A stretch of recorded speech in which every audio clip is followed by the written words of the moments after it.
Hello and good morning, Curtis. How are you doing today? Errol, I'm good, man. How are you? Fantastic. I'm so excited to talk with you because the Real Friends of WeHo is such an amazing show in opening up eyes around the world because it's about true friendship. It's about emotions. Nobody is afraid to get involved. Well, that is true. There are a lot of involvement in this in everybody's personal life, but I appreciated that, to be honest with you. So, yeah, everybody is involved in everybody's stuff, but it makes for some good TV, I guess. Oh, it sure does, because look at episode number 2. Thank you for being a friend. Oh my God, that's an eye watcher. I mean, you can't peel yourself from that screen. Yeah, it was. What was your favorite part? Let me ask you. Let me flip it on you. What was your favorite part of that? Going to the party and nobody knew who the dude was. I just thought that was very interesting, because we've all been in those parties where we've been invited to go to something, and then you walk around going, "Well, who are you? I don't know. Well, who are you? I don't know anybody at this party." So you're talking about Dorión, I'm assuming, right? Yeah, because we've all been in that place. Yeah, well, look.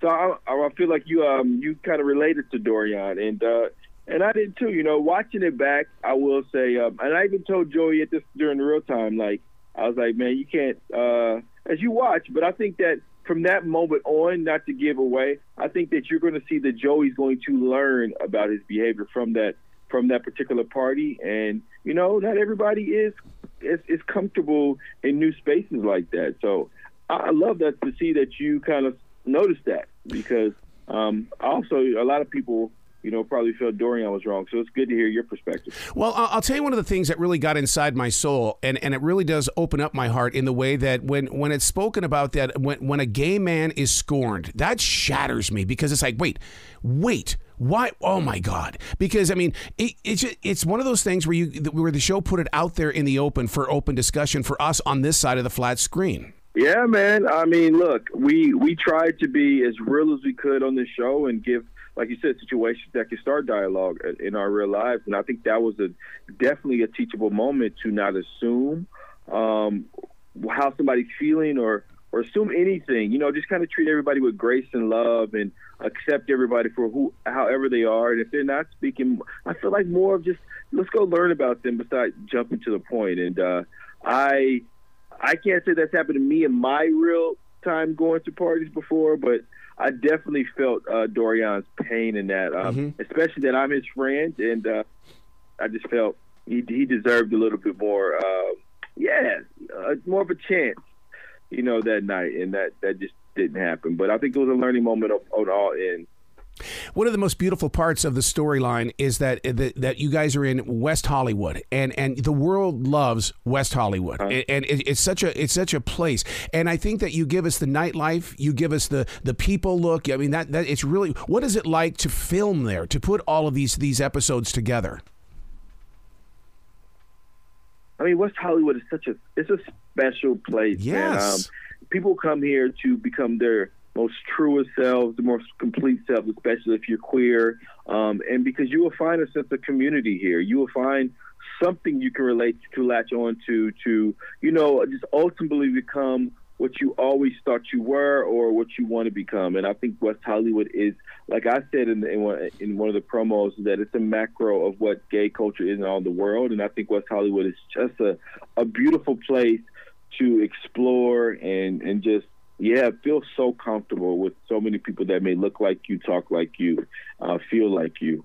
It's a magical place. And don't you think that the business world also watches West Hollywood? Because it seems like you guys take bigger chances right there from the start, and then everybody else wants to follow along.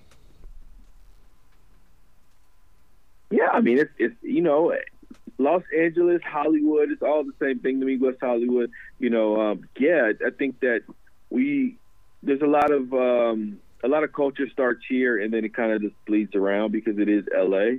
And like I said, it's a special place. I mean, so many beautifully creative people, talented people come to this place. So, a lot of stuff is started here on the creative standpoint that does get, kind of like you said, bled out into the world, and people follow that and want to be a part of it. So, well, I'm so glad that you're a part of this, because I mean, you're part of that MTV legacy now, and it's just amazing what you guys are doing with being real. And I think that's one of my real connections with the show, is that when they say the real friends, that it is real, and that really is a it's some super glue for me. I love that you love the show.